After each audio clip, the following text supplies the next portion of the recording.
Did I get you?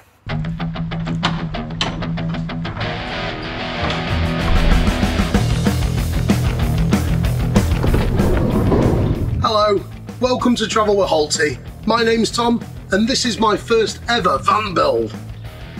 That's right, in this series I'm going to be converting my 2006 Vauxhall Vivaro into a camper van, and I have zero experience converting camper vans. So if you're up for a laugh, or you just want to follow the project, then please subscribe, and let's get on with today's episode. In this episode of the Vivaro camper conversion, you'll see us lining the walls of the van with 4-way stretch carpet. Before I explain anything though, let's speed this up a little.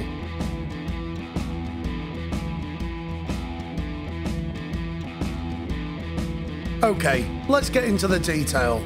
I purchased a 4-way stretch carpet from a well-known internet auction website. Wait, am I allowed to say the name here? Ah, why not? I love living on the edge. I got it from eBay. After a short period of browsing, I found a seller that was very competitively priced and supplied the genuine ultra stretch carpet along with the recommended quantity of trim hold high temperature adhesive, or spray glue to you and me. I bought a 10 metre length of carpet on a 2 metre wide roll, which came with 10 tins of glue for just under £90 at the time of recording. I'll pop a link in the comments if you're interested. We started by roughly measuring the width of the area that we wanted to cover. In this part of the video, for example, that was the back quarter of the van. When I initially had a measure up before purchasing, I estimated that I would need 3 metres for each side, so 6 for both, and also 2 metres to cover the back barn doors. So realistically, I could have just bought 8 metres in total, but I thought it'd be wise to go that little bit more, you know, just in case. Usually, I'm a measure once, cut twice kind of guy.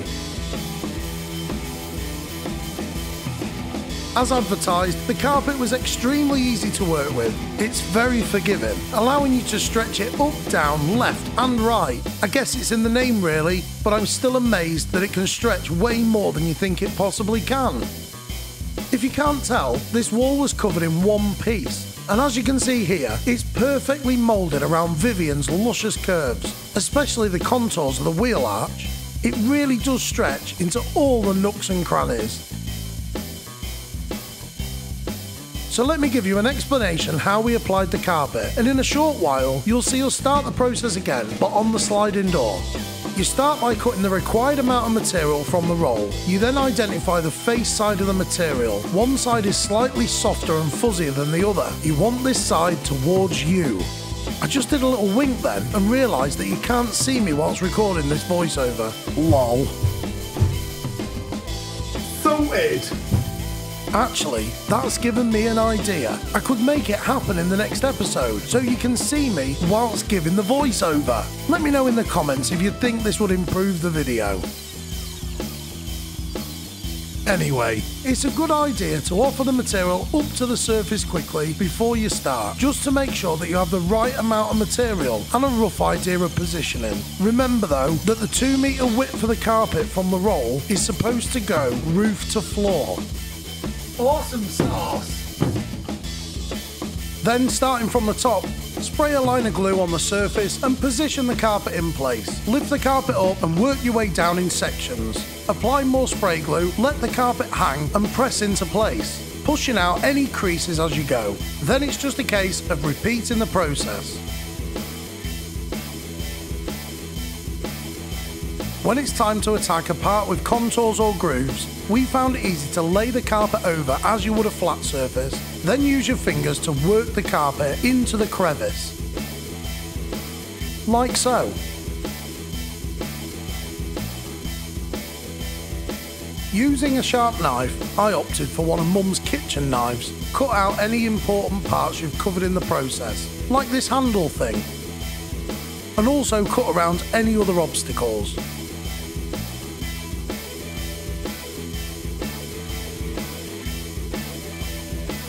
Now it's just a case of using the knife to cut off any excess and gluing around the edges we missed earlier.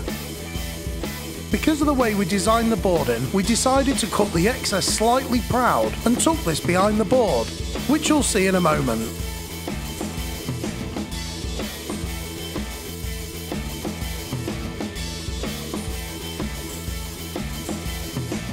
If it ain't obvious, Ben's helping me with a mallet on the other side of the door.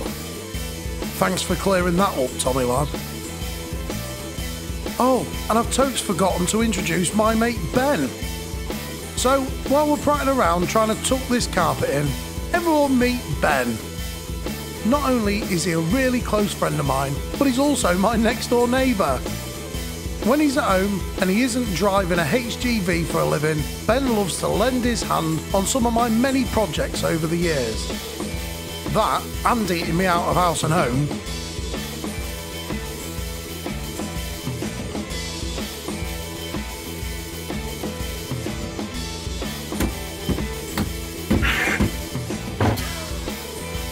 Did I get you? Oops, sorry Ben, got my own back there. I'm sure he'll survive though. This man's seen war. Well, unfortunately, it's nearly time to say goodbye to Ben for now, as we finish off the sliding door and add the finishing touches.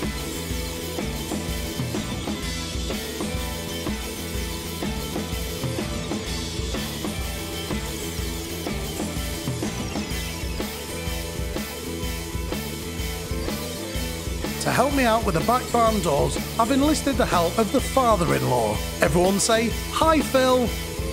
Like every pair of hands in this series, Phil also has no experience in converting vans into camper vans, so we're all learning as we go.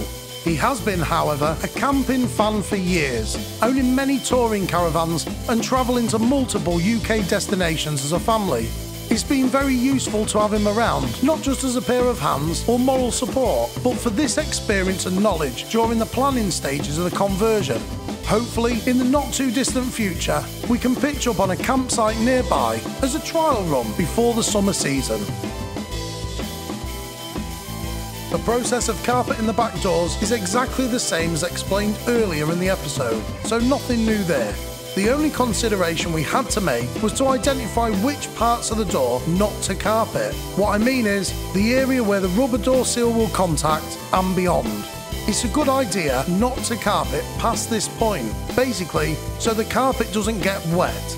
I guess the carpet would also start to wick and allow damp to enter the van past this seal. Anyway, I've rambled for a little too long now. I think I'm going to keep quiet while we finish this door.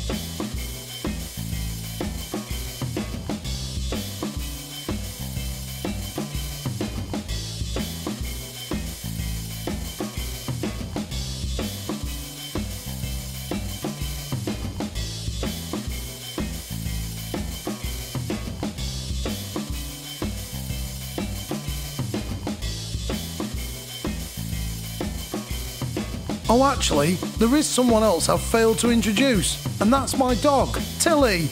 Come on, Tom, move out of the way so everyone can see her. There she is. Who's a good girl? You are. Yes, you are. Ah, good girl, Tilly Bobs.